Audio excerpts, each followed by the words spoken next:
Welcome to a special episode of Interfaith Matters, exploring New York City Council Resolution 1257 and the importance of religious diversity education in public schools. Resolution 1257 calls on the New York City Department of Education to offer age-appropriate religious diversity curricula for all public school students, as well as professional development in this area for DOE teachers. It's an important step towards creating inclusive schools and communities for all New Yorkers. And it's urgently needed given the troubling rise in hate crimes against religious minorities in recent years. I'm Dr. Henry Goldschmidt, the Director of Programs at the Interfaith Center of New York and Director of the Religious Worlds of New York Summer Institute for Teachers. I'm delighted to be speaking today with New York City Council member Daniel Drum, who's one of the lead co-sponsors of Resolution 1257, as well as an all-star cast of religious diversity educators. Reverend Mark Fowler, Chief Executive Officer of the Tannenbaum Center for Interreligious Understanding, Dr. Pritpal Kaur, Education Director of the Sikh Coalition, and Anika Nawabi, Executive Director of the Muslim Community Network. Thank you all so much for joining us today. I'm looking forward to hearing your thoughts on religious diversity education in New York's public schools. Let me start with you, Councilmember Drum, or Danny, if I may. Can you tell us a little bit of the history behind Resolution 1257?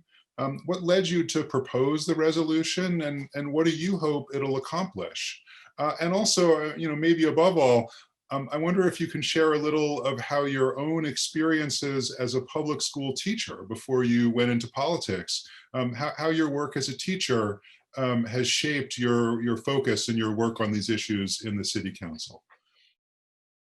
Well, thank you so much, Dr. Goldschmidt, and it's great to be here with everybody else to discuss this really important topic, especially in light of all the hate crimes that we have seen occurring recently and most recently amongst our Asian community. And a number of the religions I think that we're going to be talking about today are folks who come from Asia and bring religions that were not traditionally here in the United States, at least in large numbers anyway. But, as you mentioned, before I got elected to the City Council, I was a New York City public school teacher for 25 years. I taught at PS 199Q in Sunnyside. And I always like to say that Jackson Heights is the most diverse place on the face of the earth, but Sunnyside is a close second. And it wasn't always that way. When I first started teaching in 1984, it was a mixed number of, races, religions, but not like it would become by the time that I left in 2009. There's a lot of white students there and some Jewish students.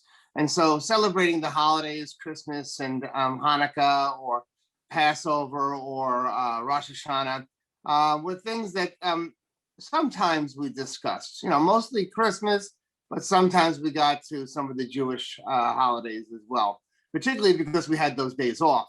And this was a long time before we ever had Eid or Lunar New Year or any of the other holidays that we have, that we do now have. But anyway, as I was getting more and more students into the classroom who were of the Muslim faith or the Sikh faith or the Hindu faith, I began to see that I was poorly educated on those religions themselves.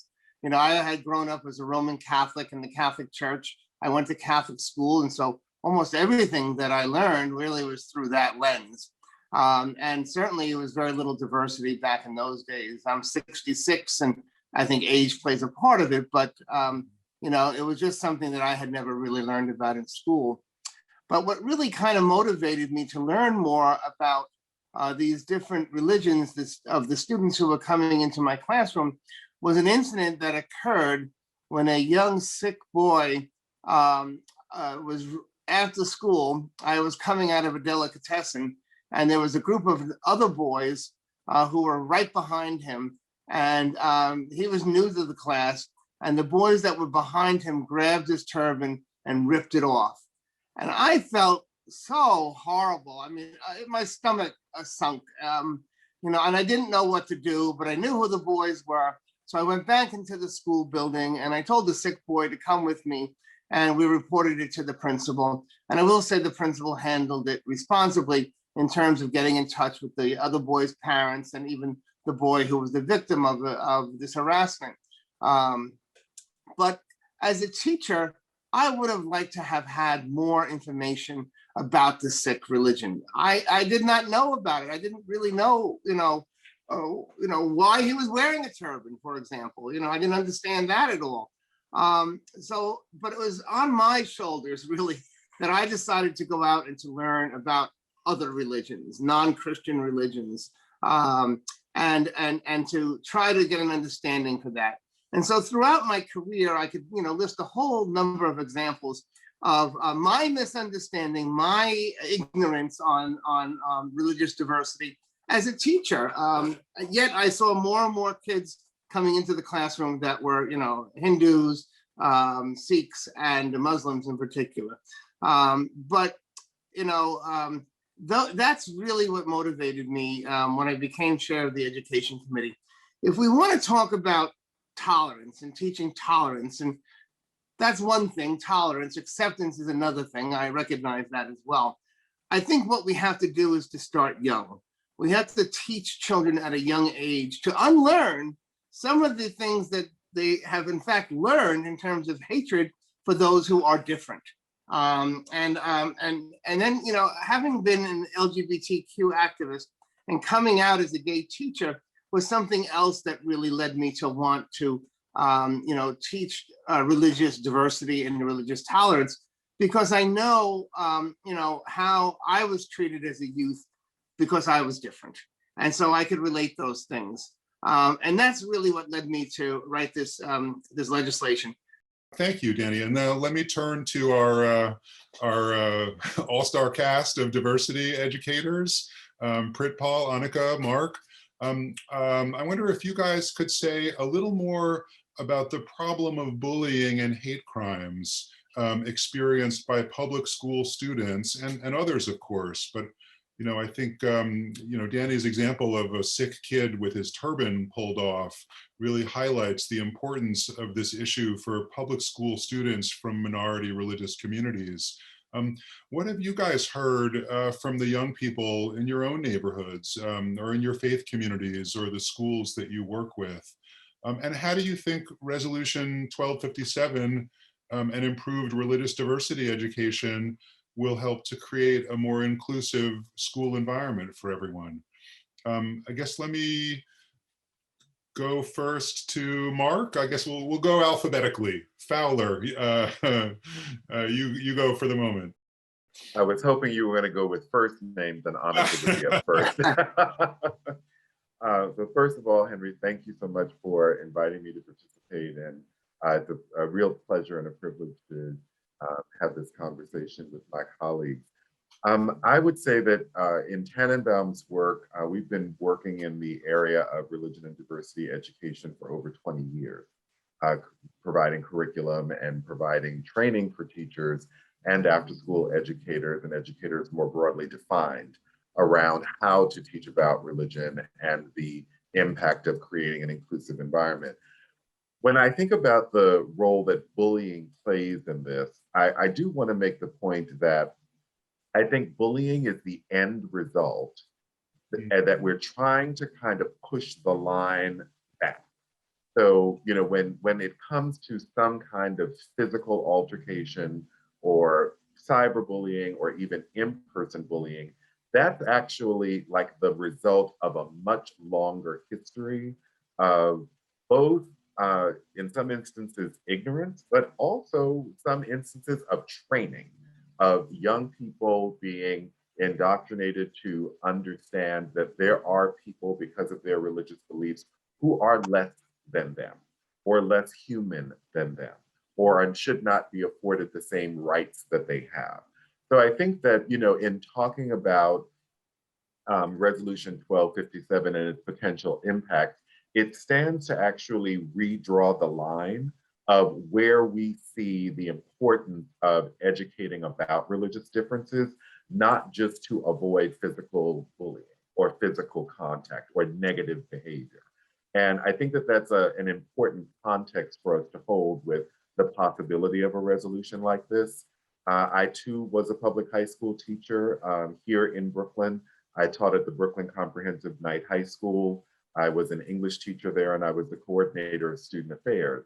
And I will say that I actually, in reflection, was somewhat of a bully to a student who was basically, without using this language, was asking to take a test on a different day.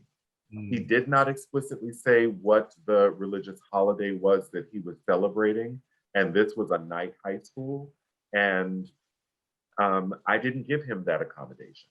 And, kind of my standing order was that, you needed to take the test when the test was being given, and only extraordinary circumstances would allow for all of that nonsense. And in hindsight, what I recognize is that I believe that student was breaking fast and celebrating the Eid, and I had no idea that that was what he was asking for. And so, in addition to the bullying that students may exact upon one another, I think one of the critical parts of Resolution 1257 is the professional development that will be afforded to all educators within the New York City public school system. Because, we at this point, we left or we are leaving the appropriate address of religious diversity and inclusion to people's goodwill, or some awakening that they may have, or an interest in religion that they might have. And we need to do better than that. We need to equip educators with information about how to teach about religious difference, but also how to manage those differences when they come up in the classroom experience. Yeah, thank you, Mark. Paul, can we turn to you on experiences of bullying that you've seen from sick youth or from others that you've worked with? Yeah, thank you. And thank you for having me here today. I wanted to kick off with sharing some very specific statistics. The stats show that 32% of all students aged 12 to 18 experience bullying in schools. So just to repeat, that's about a third of all students. And then, building on the example that Councilmember Drum gave, the numbers are far worse for religious minorities, and in particular for turban Sikh children. Those statistics are over 2/3, so 67% report that they're bullied in schools. So when we're using the word widespread, particularly as it applies to turban Sikh youth, it's not an exaggeration, because they experience bullying at more than double the national average. And then this experience isn't just limited to schools; it's then projected into the outside world. And Sikhs continue to be victims of bias, workplace discrimination, and hate crimes such as homicide, physical assault, and vandalism. And it's their visible identity and articles of faith that make them targets of this hate. So when we're thinking about what a resolution like this can achieve, it will achieve so much in the classroom and then beyond as well. And I also just want to kind of make reference to what Reverend Mark Fowler shared as well. I draw kind of many parallels for about some of the things that you shared. Unfortunately, we have many youths come to us and say, it's not only peer-to-peer bullying that happens. There are microaggressions and othering that happen from teachers and staff. There's bullying outside of the school grounds. So it's not just what happens in a classroom, it's what happens on a school bus. Over the past year, we've seen a huge uprise in cyberbullying cases with the shift into online learning due to COVID. and you know, the name calling, physical and violent attacks, you know, articles of faith being pulled off or forcefully removed, are unfortunately things that are regularly brought to our attention. And again, you know, Mark mentioned things like policies and accommodation policies that make reference to religious holidays, celebrations, and festivals, and things like that. I think are also so important. So there's a huge lack of appropriate school policies and accommodations, and even considering things like language access for students from minority communities as well. So it's a whole range of issues that I think a resolution like this will address, and I think it will have a huge positive impact and like a domino effect for sure.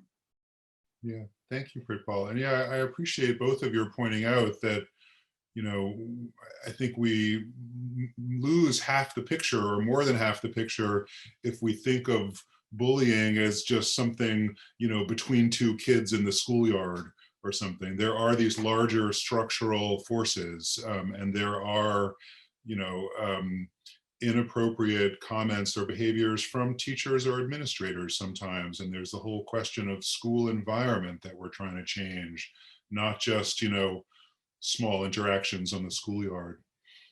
Thank you. Annika, do you want to add anything from MCN's perspective or from New York's Muslim communities? Yes, thank you, Henry.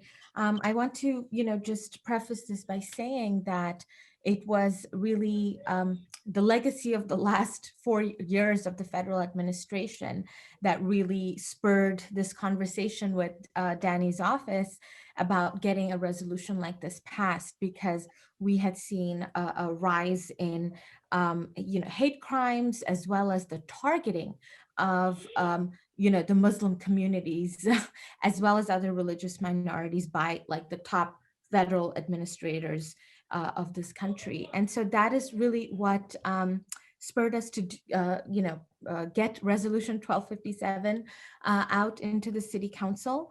And, you know, as Danny mentioned, in the sense that he himself didn't know a lot about, as an educator, about other religious minorities.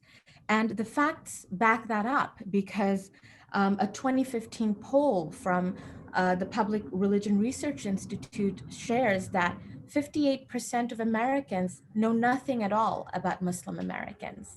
You know, and this is where the work of MCN, our mission is to help shape the narrative about Muslim Americans here in the United States. That's where we come in. You know, we've been invited by schools, by policymakers, by even nonprofits and private offices and hospitals to provide religious sensitivity training to teachers and students. And the demand for that, you know, has definitely gone up, because teachers, educators, they want to get the tools necessary, you know, to be able to teach religion appropriately, to teach it from an angle that, you know, isn't biased at all. You know, I wanted to kind of point out the statistic of 58% of Americans not knowing anything about Muslim Americans, to the fact that any terrorist incident that takes place by a Muslim gets 357% more coverage in the media than if it were to be done by another ethnic group and such. And this is from a CNN poll, in fact. So we present these facts in our diversity education workshops, but it also shows that in an environment where you don't know about your neighbors and their religious customs, the media conflagrates that by what it covers and how they shape the narrative about religious minorities here in the United States. So in reference to, you know, the question about bullying, the ISPU, Institute for Social Research and Policy Understanding, published that, you know, 1 in 4 Muslim children face bullying in schools. And similar to what Dr. Kaur mentioned about turbaned youth, women in hijabs have been a target of hate crimes for a long time. And, we've been providing these self-defense workshops because we've had women coming, asking us to, do something around, how do you protect oneself in a case where a hijab gets torn off and so forth. So those are the realities we're living with. And I believe this resolution will, as all of my colleagues have mentioned, will really try to alleviate that by educating, because that is the one tool that is the most powerful tool to help create citizens who are informed and are able to live in a multicultural society like we have in the United States. Thank you, Monica. So, I have a number of other questions in mind, but actually first I want to ask you all if you have anything that you want to respond to and what your colleagues have raised. I mean, appreciate folks are already responding to and engaging with each other's comments, but is there anything that sort of jumps out from our conversation so far that, Mark, I see your hand up. Do you want to add anything to what other folks have raised? Yeah, I just want to add that, I know that the word tolerance has made its way into the conversation. And I just want to challenge us to actually consider that the results we're experiencing right now around the lack of understanding of religious difference has everything to do with a focus on tolerance thus far.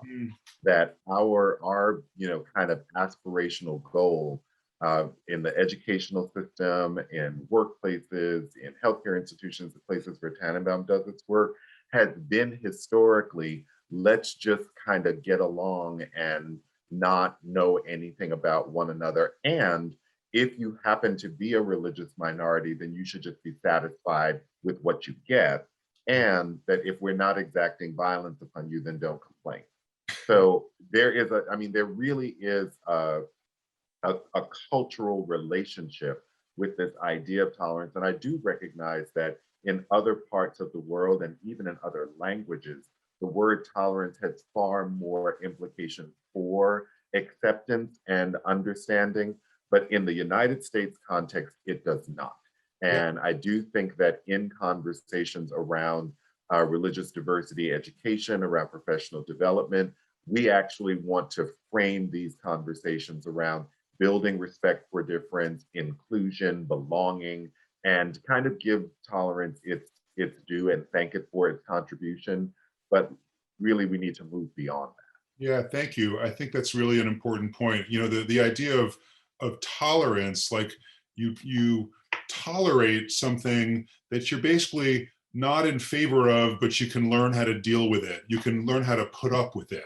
And I think we need to push for schools and communities where diversity is not just put up with, but engaged with and celebrated. So yeah, Danny, I think you had your hand up, or anyone else. Like, what else can we be pushing for beyond tolerance? Mark used some great terms like belonging, but where else do we go that's richer and deeper than tolerance? I just wanted to say that I agree with what Mark said as well, because it's okay to say, well, if we all believe in God, okay, it's just by a different name or whatever. All right, but that's not really an acceptance of difference and a celebration of difference. And one of the things that I would try to convey to my students was, what would the world be like if everybody was basically the same? Let's talk about our differences. Let's talk about how the Muslim faith is different from the Christian faith. We can talk similarities too, but there are some very beautiful things in everybody's religion that we should learn about and understand and accept and enjoy those differences. I think that it's really important that we go way beyond tolerance. And I would say that's even true within the LGBT movement. There are people who say, oh, well, we can tolerate them, but we just don't want to know too much about them. Well, it's not about that. It's about acceptance and bringing everybody in together. All right, so let me move on. I think that the next big thing that I want to explore is, looking beyond the problems of bullying and hate crimes. And again, we shouldn't rush to look beyond those problems because they're huge and important problems that the school system and the city have to address. But I don't think that the study of religious diversity is only about a response to bullying and hate crimes. There's more to it than that. So I'm wondering how you feel that Resolution 1257 and improving religious diversity education, how will it enrich the whole public school curriculum and the lives of young New Yorkers? What do you think kids gain intellectually and emotionally by learning about religious diversity? You know, and I'd love to hear specific examples from your teaching. I know, you know, Danny and Mark have been classroom teachers, and we're all educators in different ways.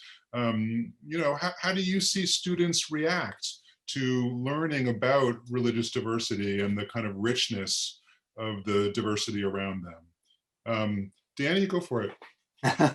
Yeah, I had to jump at this because I think it's so really important. You know, we live in a global community now. And if you really want to understand the world, you need to understand these religions because they make up the majority of religions in the world. And so if we're going to truly educate our students, they need to be educated about the religions of the world. And I think that's why it's so important, aside from the bullying issue.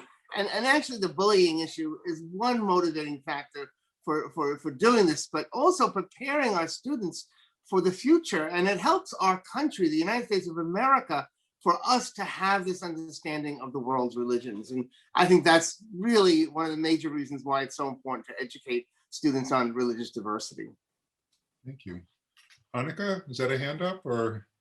Yes, sure. I'd like to add that, Danny, you summarized it very well. In order to prepare for global citizens, we need to be able to teach our students from a very young age how to be able to navigate through the diversity of multiculturalism, ethnicities, and religious communities around the globe. But even relevant to our own Constitution, you know, the United States, it's a pluralistic nation, and you know, there's really strong emphasis on protecting on protecting the rights of religious minorities. And this is something very unique because, you know, if you're seeing what's happening in Europe right now, in France in particular, you know, there is a obstruction of you know, protecting religious minorities in the name of secularism and the state.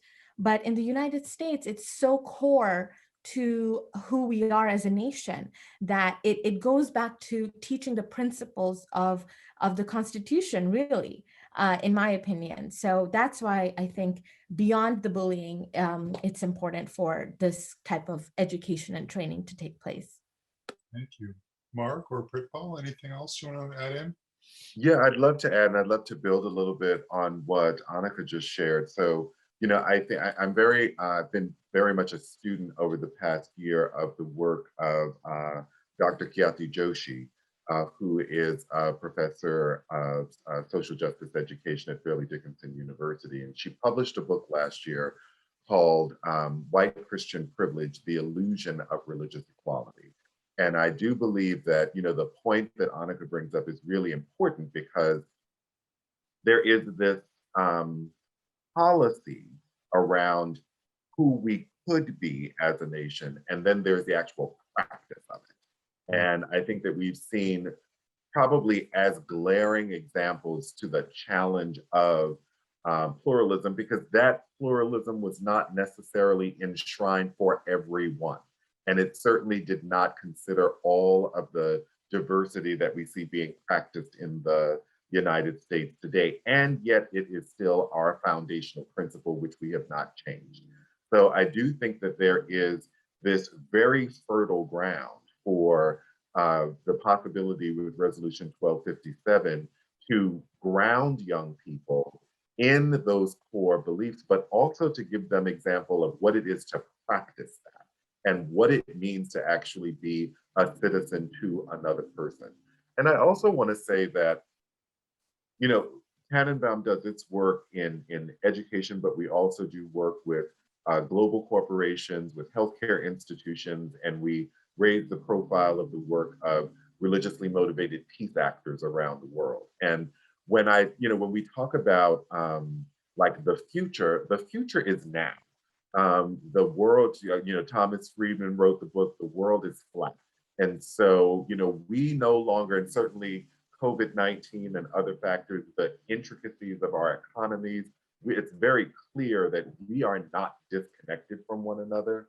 And you very well could be a manager within a corporation with team members around the world. And if you are ignorant of their religious beliefs and practices, if you have some kind of bias around when people take time off, if you are, unknowledgeable about the holidays that are meaningful for people or what you should appropriately do if there is a death in their family, as there have been numerous throughout the workforce over the last year, then your effectiveness and your ability to actually grow and develop as a professional is limited.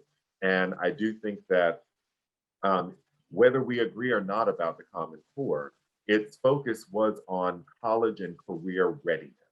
And so when we look at religious diversity education, if you're preparing for the workforce like right now, not even 50 years from now, but you are going to be someone, if you're to be successful at all, who is going to have to be able to actively and appropriately interact with people of a variety of religious beliefs, ethnic backgrounds, racial backgrounds, gender preferences, the whole lot. And this is no longer negotiable. Like if you're going to be able to navigate the world of work, you are going to have to be someone who is at least aware that there is something called religious diversity. Thank you. Yeah, Mark, the Interfaith Center just in the past year or two has started to do some religious diversity education programs for law students. And I tell them the exact same thing, we're not teaching you this because you're a bunch of like multicultural do-gooders. I mean, you might be, and that's great, but we're teaching you this because you need it to be an effective or even a competent attorney, and I think it's the same thing for the workforce in all areas.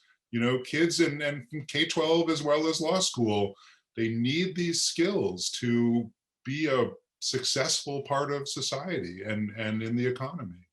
Yeah. Paul, do you want to add anything else? There's a couple of things I'd like to share, and I kind of like to start off by looking at some guidance that kind of umbrella organizations give, and just to show how rooted the resolution is in these kind of wider frameworks. So we talked about decreasing religious illiteracy and the direct link with that to decreasing bullying and bigotry. And that's something that the American Academy of Religion affirms, that the study of religion from an academic perspective is really critical to decreasing religious illiteracy and bigotry and prejudice. And then Henry, speaking to your specific question about what else can it gain as well, when we look at organizations like the National Council of the Social Studies, they've said it's not, knowing about religions isn't only characteristic of an educated person, but it's also necessary for effective and engaged citizenship in an interconnected and diverse nation and world. And that's a direct quote from them. So I think the resolution is really a way of bringing these ideals into practice in a real way. And to kind of bridge that gap that we sometimes see between standards and policy, and having that trickle down into the classroom. And I think having teacher training as a key part of the resolution is going to be so fundamental to kind of bringing that change, making it into a reality. And just to kind of share, what happens on the ground when we're speaking about how will curriculum and instruction be enriched. We hear a lot from the Sikh community that, we've talked about building from tolerance into acceptance and respect and celebrating diversity. And for the Sikh community, unfortunately, kind of what youth share is that there's either no teaching at all about Sikhism in the classroom. If it is taught, it's taught inaccurately and ineffectively. And so there's not even that baseline to even start understanding, let alone, you know, building on that in terms of, you know, getting to a place of having meaningful relationships with each other and understanding and respecting and celebrating that diversity. So for a minority religious community, you know, inclusion in curriculum and instruction and having that as part of creating an inclusive school climate is everything. You know, and when we ask 6 students, you know, what did this achieve when you finally you know, had teaching about Sikhism happen in the classroom in a meaningful and accurate way. You know, people share that they'd never heard about Sikhism in the first place. They never knew it was a world religion. Or if they had heard about Sikhism, you know, a lot of the misconceptions around Sikhism were shattered. They shared they didn't know that it was an independent faith. And then further, you know, people share that they never understood the significance of articles of faith, and they weren't sure how to ask those questions or how to navigate those questions. Even with somebody that was a peer or a friend in their classroom that they'd known for years, they'd never had that baseline understanding or even engaged in that conversation. So, you know, when we're talking about what it's actually going to end up, what the resolution will end up affecting in classroom learning, I think it's going to be really really groundbreaking in a lot of ways. Yeah, thank you. Yeah, Danny, go ahead. I just wanted to add to that and we've said you need to know about these different religions if you want to be a good lawyer, a good doctor, whatever. But you need to know about these different religions if you want to be a good teacher. And that was what was really important to me, because, you know, I was presented with situations. Now, granted, I've been out of the teaching profession for 10 years, or even more, 11 and a half years or so now. But I don't know that teachers are even any more prepared than I was back then, because of the lack of a push by the Department of Education to educate teachers about certain things. And I just want to give a few examples, if I can, of instances that I faced as a classroom teacher. I remember one time when we have a reading thing where kids turn and talk to each other. And I remember that when this kid turned and talked to another kid, he blurted out, "Oh, you don't believe in God?" Well, it wasn't that he doesn't believe in God. He doesn't believe that Jesus is God, you know? I think it was a Muslim kid. But actually, in fact, Muslims do believe, if I'm not mistaken, that Jesus was a prophet, but it's just they don't, you know, call him God, etc. And I didn't know how to handle that, you know? I had a 14-year-old former student come to me as a city council member who told me, he said, "Mr. Drum, I'd like to volunteer in your office if I could." And I said, "Well, why do you want to volunteer in my office?" And he said to me, "Because you were the only teacher that ever used the word Muslim in the classroom." Here he was, a 4th grade student, never heard that word before. And as a gay person, I can relate to that also, because that word is hardly ever used. Thank you, Danny. I really appreciate, actually, Danny and Mark, both of you have been very open and self-reflective about your own experiences in the classroom and some of the moments where you maybe fell short in, you know, working with religiously diverse students because of your own lack of knowledge or understanding at that point. So I think that's very helpful. I appreciate your honesty on that, you know, and I do think that for Resolution 1257, the professional development piece for teachers is just as important as the curriculum development for students, because you can't have teachers teaching this stuff if they're ignorant about it themselves, and you can't have teachers working effectively with diverse students and families if they're ignorant about it themselves. So yeah, the professional development is key, and I'm glad that's come up a number of times in our conversation. So there's one other big topic I would love to address. I know we're running a little short on time, but I think it's an important issue, and I would love to hear from you each about it, at least briefly. I'd love to, if you could comment briefly on some of the constitutional issues around religious diversity education in public schools.